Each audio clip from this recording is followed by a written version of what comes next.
Live from London, this is The World Today. Hello, I'm Louisa Pilbeam. Our top stories this hour. Rebel-led authorities in Syria launched a security crackdown after 14 soldiers are reportedly killed in an ambush by pro-Assad loyalists. Ceremonies are held across Asia as mourners mark 20 years since the devastating Indian Ocean tsunami.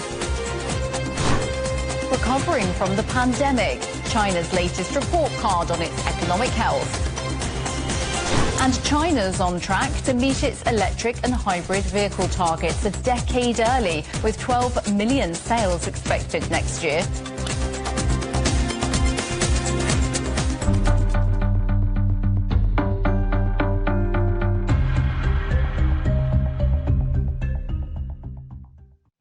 The new rebel-led authorities in Syria have launched a security crackdown in a coastal region where 14 soldiers were killed. They blame supporters of ousted President Bashar al-Assad for the deadly ambush in the western Tartus province, an area dominated by the Alawite minority. Our correspondent Haidar Kazwini is in Damascus. Actually, this is one of the deadliest attacks since the after of the Bashar al-Assad 18 days ago. Actually, the newly formed government is facing now a big challenge.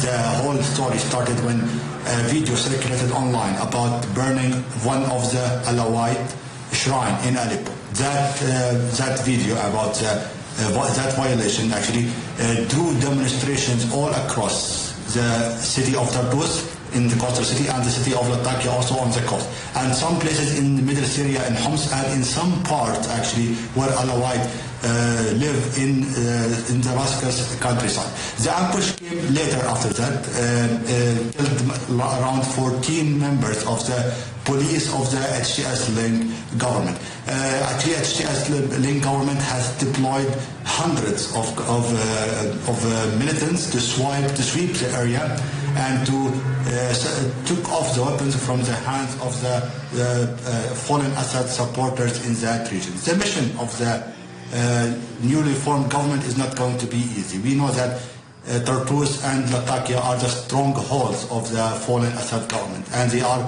Alawite, mainly they are Alawite, and they are very pro-Assad. They are experienced fighters because they were the previous Syrian army militants, in general, soldiers, and they have many weapons. Of course, one of the biggest point about this mission is how to reach the areas of the Alawites there, because they are hard terrains for any battles coming. Now, there are calls from many people to calm the situation in that province, especially in Tartus, but those calls are not getting any reaction from both warring parties there. Actually, the clashes are still continuing there, and no one knows when it is going to end. For the Syrian people, they are concerned now about this kind of clashes is going to extend. If it continues for more days, then it is going to convert into a civil war now that is really hard to contain. There are some kind of curfews in some points in the coastal cities, and in some places actually in Damascus. And we can see today in Damascus, for example, we heard a lot of sound of bullet shots and clashes nearby Damascus, and there are some routes cut until now, and the curfew in some imposed in some places in the surrounding of the city of Damascus. The route that links Damascus to the other city is also not safe. Everyone now wishes for an end, or maybe a calm for this tension, so they can at least know what to do in the coming few days. Russia's foreign minister says his country shares common interests with Syria's new rulers. It comes after Syria's de facto leader spoke of long-standing and strategic links with Russia. The ousted former President Bashar al-Assad is currently living in exile in Moscow. The head of the new authorities in Syria, Ahmed al-Shara, recently spoke I believe he gave an interview to the BBC where he called the relationship between our countries long-standing and strategic. We share this assessment. We indeed have a lot in common with our Syrian friends. The speed at which Bashar al-Assad's government collapsed caught many in Russia by surprise. Among Syrians living in Russia, there are many who oppose the decision to allow Assad to live in the country. Our correspondent Dasha Chernyshova reports.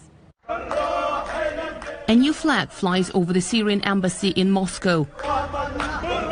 Syrian Omar Manna, who spent the past 40 years in Russia, says many Syrians have been waiting for change for decades, and now they should unite to build a new Syria. Syrians understand each other, and they will build a democratic and free Syria for all Syrians, so there's no reason to be afraid. Bashar al-Assad's asylum in Russia has not been welcomed by all Syrians here. Syrians believe it is wrong. He should be tried in court. He's a real criminal, a war criminal. So many deaths, prisons. But I think he will move to the Emirates. He won't stay in Russia. Syrians say Moscow will need to make gestures of goodwill, such as providing humanitarian aid to Syria's new leaders. Today people will choose what's next for Syria, so I ask everyone not to interfere with Syria. Help us. We are forced to rely on it, but leave Syrians to deal with each other. We will be able to return it back to history. It's a big and great cradle of the world's civilization. Meanwhile, Russia is maintaining its diplomatic presence in Syria, saying it is in contact with all the groups in the opposition forces. Moscow also offered its military bases, an airfield in Khmeimim and Russia's naval base in Tartus, to be used for humanitarian purposes. Their future, however, will be a subject of talks with Syria's new authorities. Makes a good ground to negotiate with these groups, to establish new relations with these groups based on to see some economical coordination and so on and so on. And of course, the main discussion will concentrate on the presence of maintaining Russian military bases in both Khmeimim and Tartus. Of course, Moscow is interested in these bases, but because they play a key role in transporting the goods of different types from Russia to African countries. Russia's involvement in Syria a decade ago was aimed at what Moscow called fighting terrorism. Today, Russia deals with a different reality on the ground. Its hope is that a new Syria will keep dialogue open with Russia. Dasha Chernyshova, CGTN, Moscow. A minute's silence have been held at the Baku airport to honour the victims of the Azerbaijan Airlines crash. 38 people were killed on Christmas Day when a passenger jet crashed near the city of Aktau in Kazakhstan. It was making the journey from Azerbaijan to Russia, but was rerouted due to heavy fog. An investigation is underway.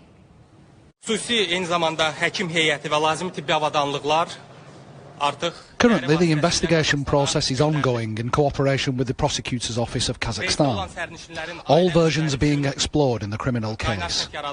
A medical team and the necessary medical equipment have been sent to Kazakhstan by air. A hotline has been established for family members of the passengers on board, and the public has been informed about it. Psychological support will be provided to the family members of all passengers, regardless of nationality.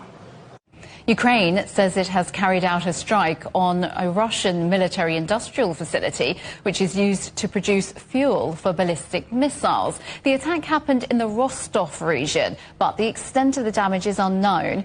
Meanwhile, Russia's Federal Security Service says it has foiled several Ukrainian plots to kill high-ranking officers in Moscow using disguised bombs. 4 Russians have been arrested, accused of helping to prepare the attacks. The FSB says they were recruited by the Ukrainian intelligence services. Police in Mozambique say 1,500 convicts have escaped following a prison riot which left 33 people dead. It comes during widespread unrest in the country over a disputed presidential election. Officials say anti-government protesters approached the jail in the capital, Maputo, before prisoners knocked down a wall to escape. Violence broke out on Monday after Mozambique's top court confirmed the ruling Frelimo party had won October's presidential election. South Korea's main opposition party has filed a motion to impeach the country's acting president just over a week after his predecessor was removed from power. Han Duck-soo refused to appoint 3 new judges to fill vacancies at the Constitutional Court, despite them being approved by Parliament. The court will begin hearings on Friday on whether to permanently keep former President Yoon Suk-yeol from office after his failed attempt to declare martial law. 20 years ago, on this day, the world witnessed one of the deadliest natural disasters in modern history. A 9.1 magnitude earthquake triggered a tsunami in the Indian Ocean, which struck more than a dozen countries, including Indonesia, Sri Lanka, India and Thailand. Nearly 230,000 people are thought to have been killed by waves of up to 30 metres. Well, to mark the 20-year anniversary, ceremonies are being held across Asia. Martin Lowe is on the Thai island of Phuket. Yeah, well, I mean, what happened here 20 years ago is that 2 tectonic plates moved and collided. That forced the seabed upwards, which in turn caused the sea to surge. This was the deadliest tsunami in history. It generated an incredible amount of energy, estimated to be equivalent to something like 23,000 atomic bombs. Now, almost 250,000 people were killed across 14 countries. Here in Thailand, eventually 5,000 bodies of holidaymakers and Thais were recovered. But in addition, 3,000 people simply vanished off the face of the earth. It's thought that they were swept out to sea by the receding tsunami to be lost forever. Now, the worst hit places here in Thailand were here, the island of Phuket, where I am, and the neighbouring mainland coastlines, places like Krabi, Kolak and Phang Nga, a little bit further north. Now, in fact, in Phang Nga, there is still a collection of personal possessions taken from bodies that still now, 20 years after the tsunami, have not been identified. There's also a cemetery there with around 350 graves, all of them identified not by name but by number.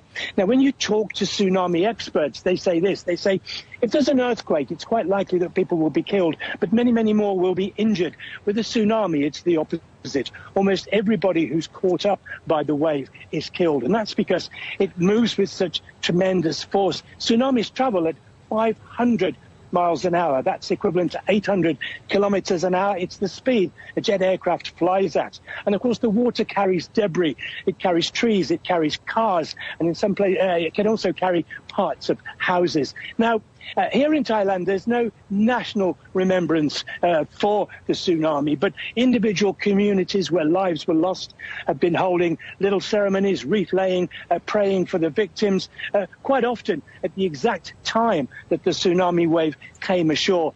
The biggest commemorations, of course, are in Indonesia, where most lives were lost. There have been events at civic buildings and also at the site of mass graves that had to be built to accommodate the thousands of bodies. You're watching CGTN. Still ahead, how China's booming plug-in hybrid and electric vehicle market is expected to hit government targets a decade early.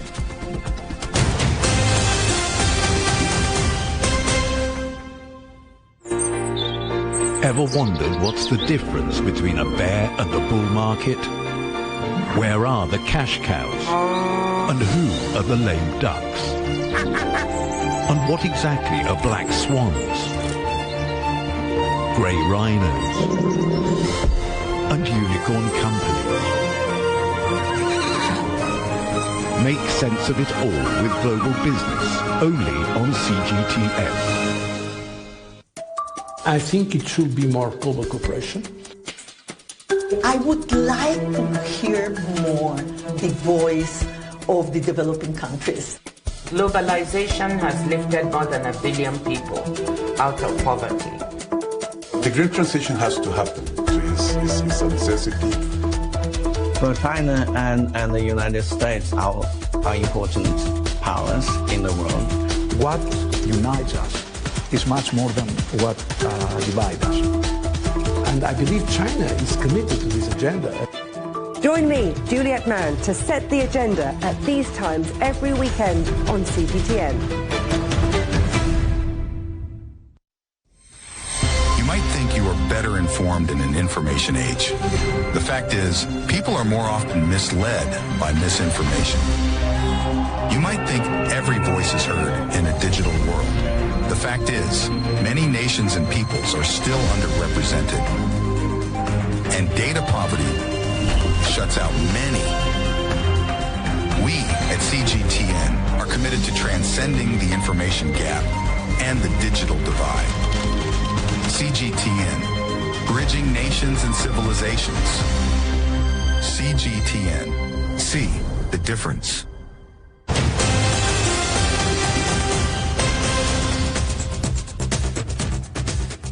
Welcome back. A reminder of our headlines. Rebel-led authorities in Syria launched a security crackdown after 14 soldiers are reportedly killed in an ambush by Assad loyalists. And ceremonies are held across Asia as mourners mark 20 years since the devastating Indian Ocean tsunami. Some breaking news now, and Yemen's Houthi-run broadcaster is reporting that 3 people have been killed and 11 injured in Israeli strikes on Houthi targets in Yemen. The IDF confirmed earlier that it struck military targets belonging to the rebel group because of what it says are repeated attacks on Israel. The international airport in the capital Sana'a was also hit, along with a power plant in the coastal city of Hodeidah. Good progress and stability over the last 5 years. Those are the main takeaways from China's 5th National Economic Census, one of China's key surveys into its social and economic development. The report highlights how innovation has bolstered the country's resilience. Our correspondent Sen Zayuan reports. National Bureau of Statistics of China released the 5th National Economic Census data on Thursday. The GDP was revised. The revised GDP in 2023 is 129.4 trillion yuan, an increase of 3.4 trillion yuan or 2.7% over the preliminary calculation. It's the first time the census has included data on emerging industries such as the digital economy.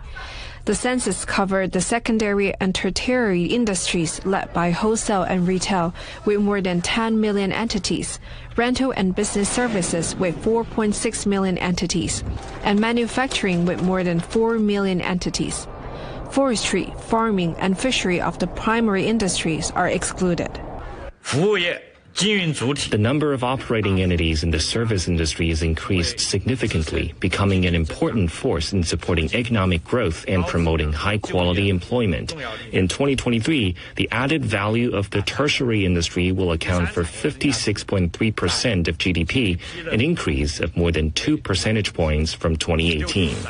With the impact of the global pandemic and uncertainties in the world, Commissioner Kang said the census helped to figure out the real situation and structure of China's economy. Collected data shows the country has shown great resilience empowered by innovative growth.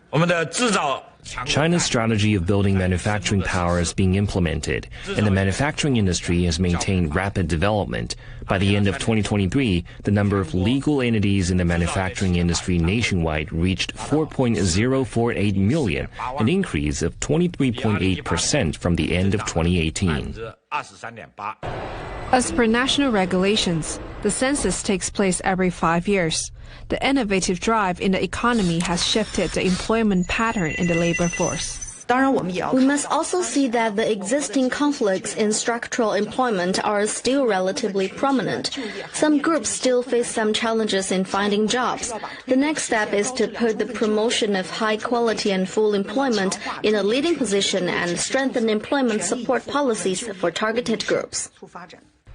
Officials said, amid challenges, China's economy has withstood multiple internal and external challenges and maintained a stable and progressive development trend. Collected data has shown a solid foundation and potential of the countries to thrive on the path of modernization. Chen Ziyuan, CGTN, Beijing. China is set to meet its electric vehicle targets a decade early, with sales set to outpace traditional cars for the first time next year, according to new data sourced by the Financial Times. Sales of pure battery and plug-in hybrid vehicles have been growing by around 20% a year and are expected to reach 12 million in 2025. Sales of petrol and diesel-fueled cars are expected to fall to fewer than 11 million. That's down from 14.8 million in 2022. While the pace of EV sales growth has slowed, the forecast suggests Beijing's 2035 target for 50% EV sales will now be achieved 10 years ahead of schedule and years ahead of other major economies. Yang Yu is the managing director of Automotive Foresight, an auto industry research firm. He spoke to Juliet Mann. You know, China in the past several years, NEV sales really boomed. Like this year, China will grow by more than 36% to total roughly 13 million total new energy vehicle automobiles in China. That actually accounted for more than 40% of total autos in China's total sales in 2024, projecting about 31 million this year. That is an amazing number, jumping up by more than 3.2 million total incremental volume.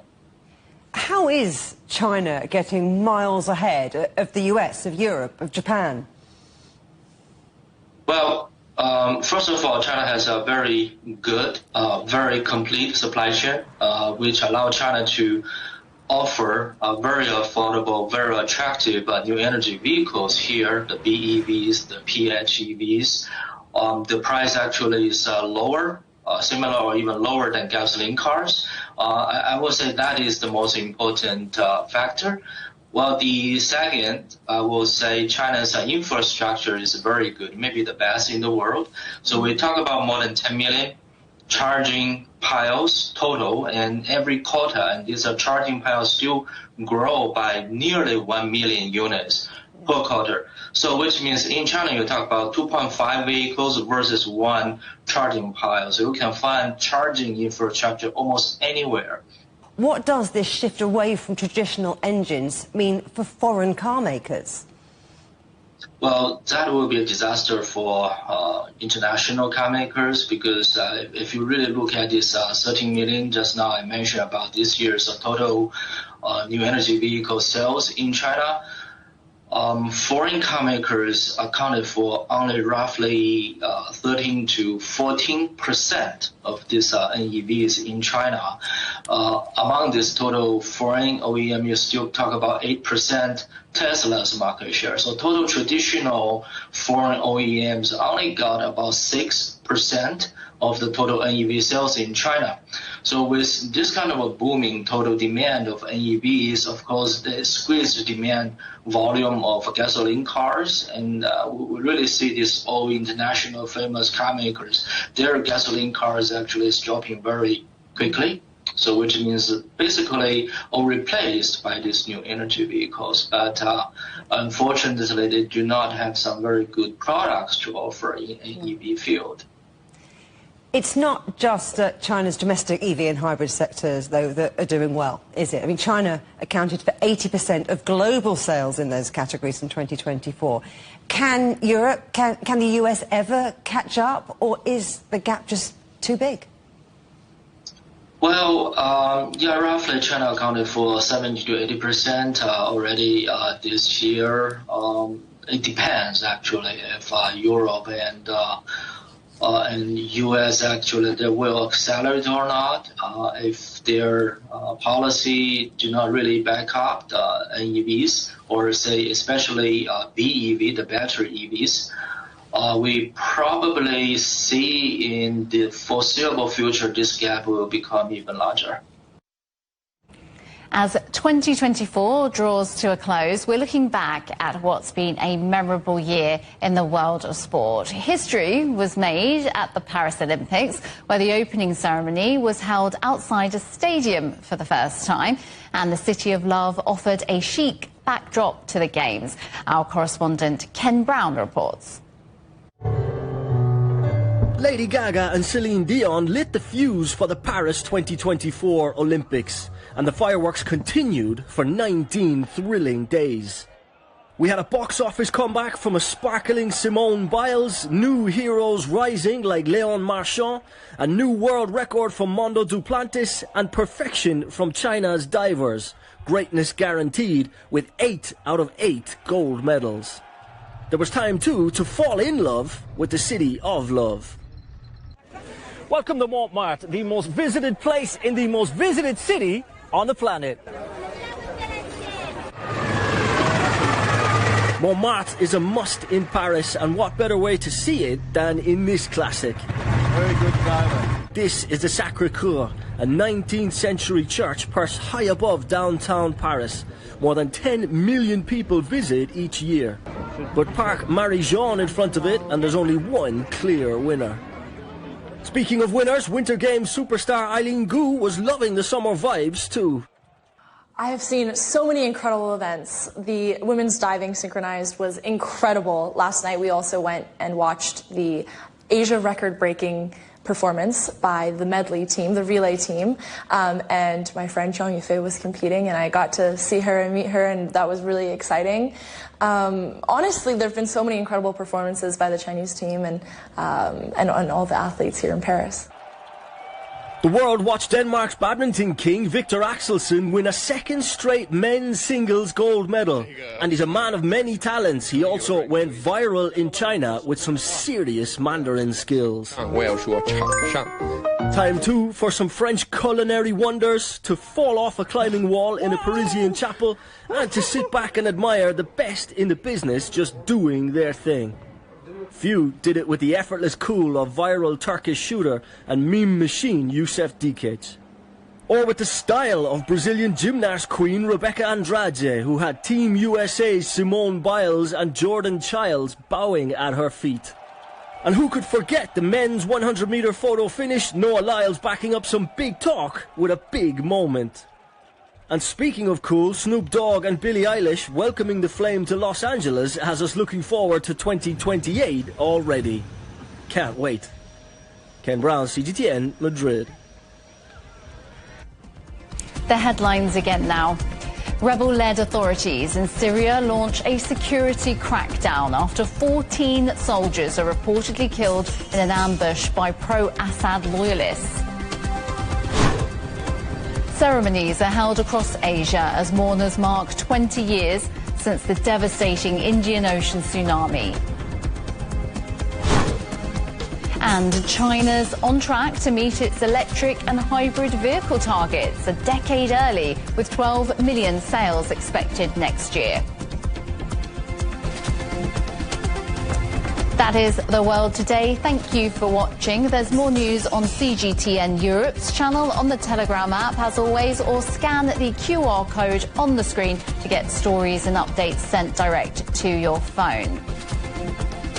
Up next, a special documentary on Gaza, how the youngest survivors of the conflict are coping with profound loss and the continuing dangers of war. CGTN presents a haunting chronicle of survival and resilience in Surviving Orphans of Gaza. That is next. For now, from all of the team in London, goodbye.